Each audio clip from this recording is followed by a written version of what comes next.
now tuned into the greatest. So when that bag come, I won't fumble. I'm just stacking on the low, but hey, I'm tired of being humble. Let me get to it. That motivation music. Get control of your life, don't let nobody else do it. Cause when I gon' have Metro Ep.522 cruising. Feel like you winning on the ground. Yes, sir. What's up, everybody? Welcome back to The Run with me, Manny Wilson, all the way from Detroit to Chicago to your speakers and headphones. Now, I appreciate you tuning in to the first interactive sports podcast, a community that makes sure your voice is heard. So if you hear something you agree with, you disagree with, you like or you dislike, or you just want to go ahead and get one of your hot takes off, hit us up on the voicemail line, 219-413-9405. And of course, we will play your take back on our next episode. And then shout out to SeatGeek for sponsoring this episode. Get $20 off of your first ticket purchase when you use the promo code The Run Podcast. Now, this code can only be applied for first-time users on the mobile app or website, so don't know about you, but basketball season is rolling strong right now, and you should definitely go ahead and create that account, use that promo code, or even if you're going to a concert or something like that, use that promo code, save yourself $20 by making that account and using that promo code. All right, anyway, you could go to Atlanta Falcons game. I'm sure tickets are dirt cheap right now. However, the Falcons, they ended up winning over the Tampa Bay Buccaneers, which I'm very shocked about. I didn't expect this to happen on this Thursday night. I honestly thought the Falcons was going to go out there and embarrass all Falcons fans and the organization. However, there was some embarrassment there, but above all, they ended up winning the ball game, and I'm kind of shocked about it. They won 29-28. A last-second field goal gave them the win. Now, Falcons, they're going to move to 5-9 as the Buccaneers now move to 7-7. So it'll be interesting here, but this was the largest comeback win since 2018 for the Atlanta Falcons, and this win here is going to help the actual Carolina Panthers get in the playoffs because they're the ones competing with the Tampa Bay Buccaneers. So we'll see what happens with that in the NFC South. Also, the Falcons, they came back, man. They were down by 14 and in the fourth quarter. So they were trailing 28-14 just in the fourth quarter, which is why it was such a large comeback win. Somehow they rallied away and ended up winning. But I just knew it was over with. I had no faith, honestly, in this team after watching them do what they've been doing all season long. I just knew it was going to be over with. But the Falcons, they won 2 of their last 9 games, including this game against Tampa Bay Buccaneers. And to kind of backtrack a little bit of everything that happened in this game that I kind of wanted to explain and just harp on a little bit more. So starting from the 2-minute drill here, this was actually, no. Before we even do all of that, let's start from the very top. First, this was one of the most sloppiest football games that I've witnessed all season. And to me, I've watched the Falcons play bad multiple times this season, but oh my gosh, 19 penalties against you? It's no way the Falcons should have won this game. If anything, the largest takeaway from this whole entire Thursday night football game between Buccaneers and Falcons is the Falcons are not a good football team. We see the mental errors that was there. We've seen the just stupid penalties that was there, from holding, from offsides, to just every little simple thing that shows the lack of discipline from this Atlanta Falcons team. This team is extremely undisciplined, and it was just very, very disgusting to watch from a good football perspective. However, so yes, the Falcons are bad. Clearly, they did show that, even though they ended up winning this game. But the largest takeaway is really the Tampa Bay Buccaneers are also bad, too. And the Tampa Bay Buccaneers are also a bad football team, because when you put the other thing in perspective, or when you put this into perspective, the Buccaneers just lost to a team that had 19 penalties against them. They were also trailing 28-14 in the fourth quarter, so they gave up 14 points in one quarter. Like, It was very bad. I mean, we've seen multiple times with the Tampa Bay Buccaneers, the offensive line just collapsed. Baker Mayfield, he didn't really have a lot of time to throw. And then ultimately, when Baker Mayfield did have time to throw, he wasn't on his A game. He was throwing it way over receivers, way ahead of them, way under them. He was just throwing hospital balls, Mike Evans. Like, it was rough, man, for both teams on this game. We definitely caught a glimpse of some bad football for Thursday night matchup, but above all, I think the largest takeaway, rather than whatever the Falcons did, was that the Buccaneers, who are a potential playoff team, really just fumbled the bag. And they're not a good football team, man, because to lose to a team with 19 penalties and where you have the lead, it just doesn't make sense at all. And there was multiple fumble recoveries that for some reason the Tampa Bay Buccaneers did not recover. So that's the pivotal takeaway from this is the Buccaneers are not a good football team. And it's very sad to say that they were once a lead in the division, because that just shows how trash this division is and how winnable this division was for the Atlanta Falcons coming into this season. Granted, if they played a little bit better, had more discipline, and just a lot of other things that were better in this game against the Buccaneers, but also just have been worse throughout the season. So that's first and foremost. Definitely a rough game all around for both of these football teams here. Now, I kind of want to fall back into the penalties and all, because we witnessed a lot of penalties happen. And the penalty that really I kind of want to key in on was 2-minute drill, bottom of the game. Kirk Cousins and the Falcons offense are going down here to score or kick a field goal, possibly win a game. We had a game-winning drive. We got the three and out stop, so we get the ball back. Cool. And we're going on this drive. At one point during the game, I believe, and I have to double check just to be 100% positive, but at one point, we were 2nd and 18. Now, this is already bad territory here. 2nd and 18. You don't want to be on that type of time when you're in a game-winning drive. But ultimately, we got another penalty that put us back to 2nd and 28. So not only are we just shooting ourselves in the foot the whole entire game, this Falcons offense was just looking, it did look better thanks to Kyle Pitts. He went off. He had a tremendous game, but ultimately it was just still very sloppy from the offensive perspective and also from the defensive perspective. I'll break down some of the things that happened in the defensive perspective as well, but statistically on the offense, it doesn't look like the Falcons had a bad game, because Kirk Cousins almost threw for 400 yards. We've seen Kyle Pitts have a breakout game, almost 200 receiving yards, 3 touchdowns. Bijan Robinson was 7 yards short of 100 rushing. So statistically, this looks like, it was a pretty good game. The Falcons did good. But ultimately, a lot of the issues that has been lingering all through the season has not been corrected, and it's continued to haunt us even in this game here. One, the lack of discipline. We've seen 19 penalties with this Atlanta Falcons team. They looked awful. 2 third down conversions, 5 for 11 on third down conversions. Some of the play calls on third down was nasty. Some of the execution on third downs was just disgusting as well. But ultimately, the Falcons still could not find a rhythm on third down in terms of getting the ball to the first down marker. It was bad on that part of the offense. And the one thing that I really noticed with this Falcons offense is it's not even like, they're cooking up plays to make it easier for the players. A big part for me, I genuinely feel like a good offensive coordinator is going to make the game easy for his players. He's going to make sure his players can get the ball in open space, especially the skill guys and the guys with the most talent. The Falcons do not do that. They run plays and they heavily rely on their star players to just make something happen with a lot of these plays.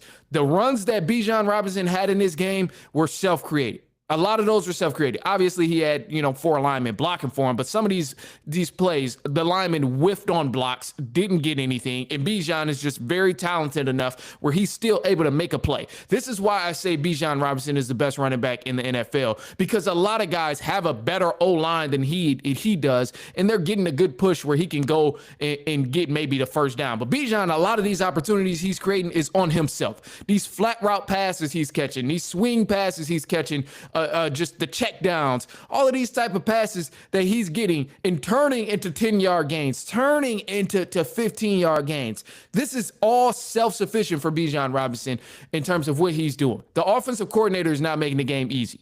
He has to break at least 2 or 3 tackles before he can go 10 yards. And that's not a good job from the offensive coordinator. And to me, as an offensive coordinator, you're supposed to make the game easier for your guys. Now, there was some times we've seen the game come easy for Kyle Pitts, which I love, because Kyle Pitts had a magical night, man. I don't know what it is about Tampa Bay. Kyle Pitts always shows up when he plays in Tampa Bay. Last year, he did the same thing. That was the first time we seen him kind of splurge last season. But this season, same exact thing. He thrives in Tampa Bay. I don't know why, but for some reason that man goes crazy. But he had some great catches there. I mean, he balled out. We seen him reach a glimpse of his full potential, and it saddens me to say this, but I think it's gonna suck when Kyle Pitts goes to the Eagles next year and he's really balling out and having just spazzing on the offense there. Because I know Atlanta's probably not gonna re-sign him, especially for the money that he's gonna ask for and that he deserves. But I mean, hey, I'll be happy for him once he goes to Philly or he goes to Kansas City or wherever Kyle Pitts might end up landing. I'll be very happy for him. But hopefully it's in the AFC somewhere. Send him to the Texans or something to go play with C.J. Stroud. Give him some more options over there. I would personally love that, but I doubt the Falcons end up keeping Kyle Pitts. I just know it's not going to happen. Other than that, let's go to the defense. So offense, they look good statistically, but they didn't really show up the best. On the defense, there was also some issues. The first issue here on the defensive side, Kobe White and Mike Evans. Man, this was a matchup. Quarterback Kobe White was guarding Hall of Famer, future Hall of Famer Mike Evans. We continued to see this matchup throughout the game, especially in the first half. Falcons love their man coverage, as we know, and this was just a wreck for Kobe White. Now, I struggle because I want to get on here. I want to say, oh, Kobe White stood no chance. We should have moved him and we should have put someone else there. But ultimately, for Kobe White, yes, he got cooked multiple times by Mike Evans.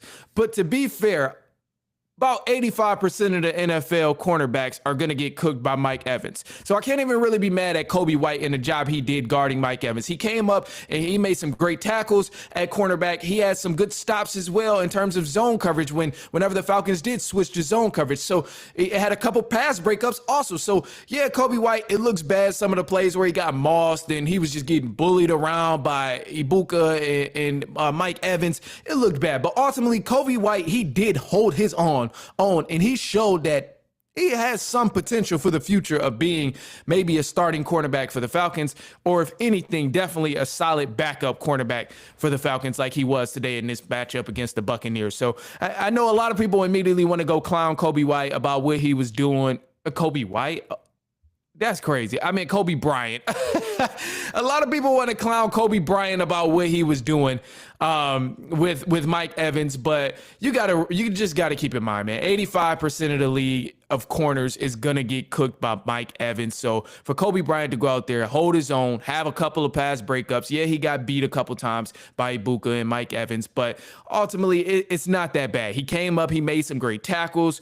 He was good there for run support. Like, I thought Kobe Bryant did a pretty damn good job, especially considering, he's a young, talented corner and he's guarding someone like Mike Evans, who is going to bully a majority of people who are in front of him. So yeah, he struggled, but let's keep that in mind. And I think there is a future for him in this league for sure, without a single doubt. So other than that, I thought the secondary for the Atlanta Falcons did not play well.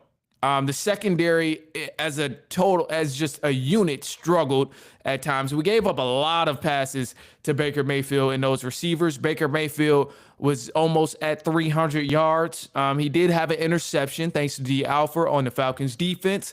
But above all, Mike Evans had 132 yards.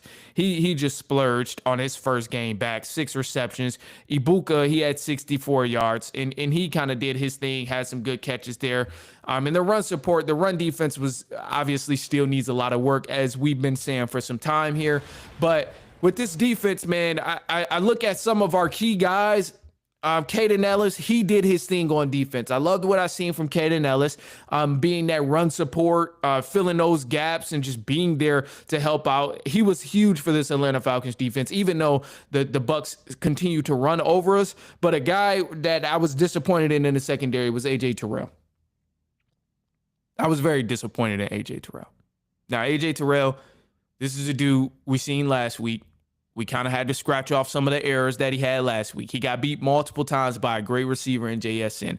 This week, he continues on, has another great matchup in Mike Evans, which is tough. But he got beat multiple times by Mike Evans. And not even I'm not even upset that he got beat by Mike Evans and Ibuka, because these are great receivers that AJ Terrell was guarding. The thing I'm upset about is that AJ Terrell had 5 penalties just on his own, with holding and just bogus calls. Some of these calls were necessary. There was maybe 1 or 2 where it was like, okay, refs are kind of tweaking a little bit on this holding call. But there was definitely some where it's like, all right, you got to lock in AJ Terrell.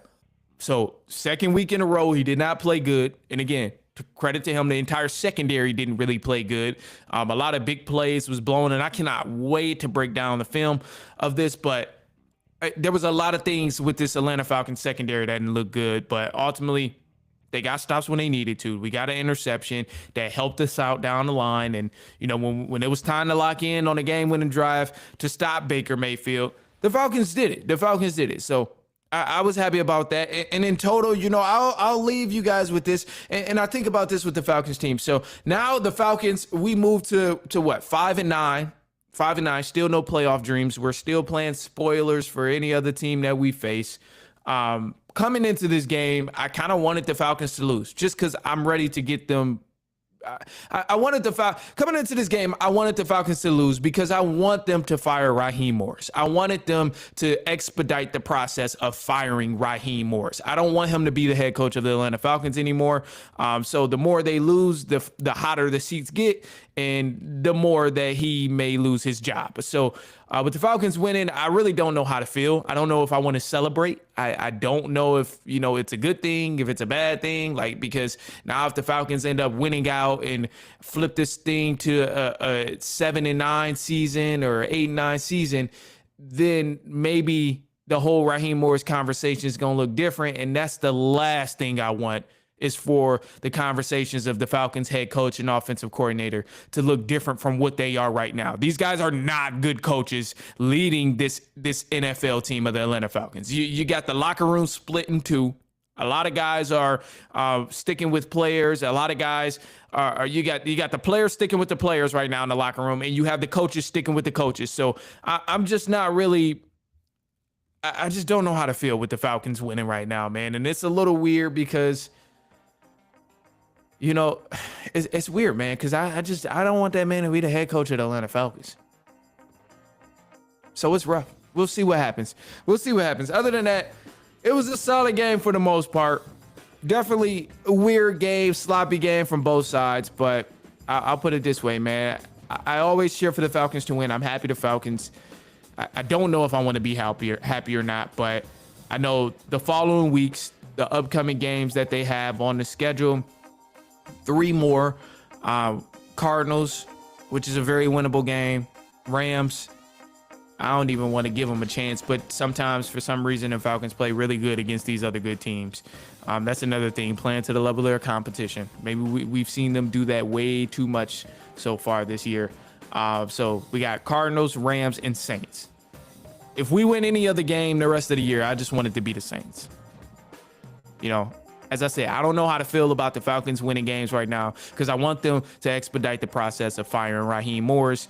But looking at the schedule, Cardinals, Rams, Saints, I do want to win that Saints game. I ain't gonna lie to you. If we lose any game, I just don't want it to be against the Aints. All right, like, you know, I still want to fire Raheem, and I don't want this whole narrative to turn around about Raheem Morris and Zach Robinson of, oh, maybe give him 1 more year. That's the absolute last thing I want to see. But I definitely want to win against the Aints in the last game. Yeah, and if we could fire Raheem Morris before that, that would be lovely. That would be lovely. But again, I just don't know how I feel about winning games at this point because I don't need that narrative to shift at all from Raheem being fired and in a hot seat to, oh, maybe we should give him 1 year. And damn sure don't want that to be the case with offensive coordinator Zach Robinson. So we'll see. We'll see what happens. Other than that, man, look, that's all I got, man. We got just Falcons recap. It's a lot of other great games coming on the weekend, but I'm not even going to bother breaking those down because I don't want to have to do it. So it's no point, man. I would never. You guys don't deserve a half-ass pod. So today is just for the Falcons fans, man. It's just for the Dirty Birds. Just for the Dirty Birds. Other than that, man, look, some great matchups coming up, and I am going to be watching football, and I'll explain it come next week. I'm going to leave y'all on a positive note, and the positive note is going to be continue to put one leg in front of the other. That's it. Just continue to put one leg in front of the other. even when things seem like it's the worst situation ever, life is going to continue to go. So I'm gonna leave it at that. Other than that, man, that's all I got for you guys. We'll be back later on next week, and so on and so on and so on.